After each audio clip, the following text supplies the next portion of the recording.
ہر قسم کے روحانی جسمانی مسائل اور وظائف کے لیے پیر اقبال قریشی چینل کو سبسکرائب کریں۔ نحمدہ ونصلی ونسلم علی رسولہ الکریم، اما بعد فاعوذ باللہ من الشیطان الرجیم، بسم اللہ الرحمن الرحیم۔ جمادی الثانی کا دوسرا جمعہ کا بہت ہی خاص عمل آپ کو دے رہا ہوں جو آپ کے رزق میں فراوانی کا ذریعہ بنے گا اور آپ کے رزق میں اضافہ ہوتا چلا جائے گا۔ چونکہ جمادی الثانی جو ہے یہ رمضان کے قریب انسان کو پہنچانے کا ذریعہ بنتا ہے مہینوں میں، اور اس کے بعد پھر حرمت والا مہینہ شروع ہو جاتا ہے۔ تو اس مہینے میں بھی انسان کے اندر ایک ذوق پیدا ہو جاتا ہے کہ رمضان اب قریب آ گیا۔ تو آپ جمادی الثانی کے جمعہ میں خاص طور پہ یہ مختصر عمل کریں اور توجہ سے کریں، اللہ آپ کے رزق میں وسعتیں عطا فرمائے گا، تھوڑے کو زیادہ کر دے گا۔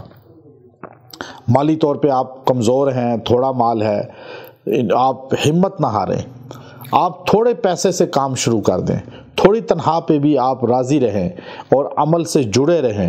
انشاءاللہ العزیز اللہ تبارک و تعالی جو ہے آپ کے مال میں ترقی دے گا، آپ کے رزق میں ترقی دے گا اور آپ کو اللہ رب العزت سر بلند فرما دیں گے۔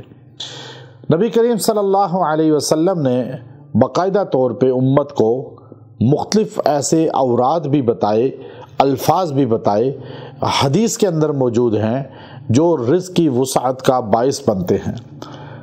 صحابہ اکرام آپ علیہ الصلوۃ والسلام کی خدمت میں غربت کا اگر اظہار کرتے تھے تو آپ علیہ الصلوۃ والسلام ان کو تسلی بھی دیتے تھے اور اعمال کی فوقیت بتاتے تھے کہ عمل میں اگر تم یہ کام کرو گے تو تم اس سے اتنا پیسہ خرچ کرنے سے، صدقہ کرنے والے سے آگے بڑھ جاؤ گے۔ بلکہ آپ علیہ السلام نے ایک مرتبہ فرمایا کہ میری امت کے غرباء وہ اغنیاء سے 500 سال پہلے جنت میں داخل ہوں گے۔ اب دعائیں ایسی، الفاظ ایسے کہ لوگ جو ہے آپ صلی اللہ علیہ وسلم کی ترغیب سن کر وہ مال کی توجہ ہٹا کر اعمال کی طرف آ جاتے تھے۔ تو اعمال سے ان کو مال بھی مل جاتا تھا، عزت اور شہرت بھی مل جاتی تھی۔ اب صحابہ کرام چونکہ اعمال کو زیادہ پسند کرتے تھے اور ان کی تربیت نبی کریم صلی اللہ علیہ وسلم کی زیر سایہ ہوئی تھی۔ اب چونکہ ہمارا یہ عقیدہ نظریہ مسلمانوں کا ہے کہ اللہ کے رسول صلی اللہ علیہ وسلم کے سارے صحابہ جنتی ہیں۔ اب وہ جو سارے صحابہ ہیں، کوئی بھی چاہے وہ فتح مکہ کے بعد آئے یا پہلے آئے، لفظ صحابی جس کے ساتھ آئے گا اللہ نے اس پہ جنت کو واجب کر دیا ہے۔ وہاں صحبت رسول کی وجہ سے تو ان کے اوپر صحبت کا اثر اتنا زیادہ تھا کہ وہ اعمال پہ توجہ دیتے تھے مال سے زیادہ۔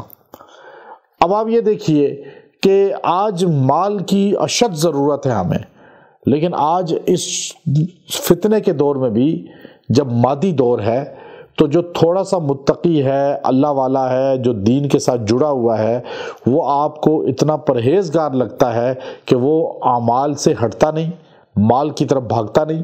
تو صحابہ کیسے ایسا ہو سکتا ہے کہ وہ اعمال سے ہٹ کے مال کی طرف بھاگیں کہ وہ آقا علیہ السلام کی صحبت میں رہے، تربیت میں رہے۔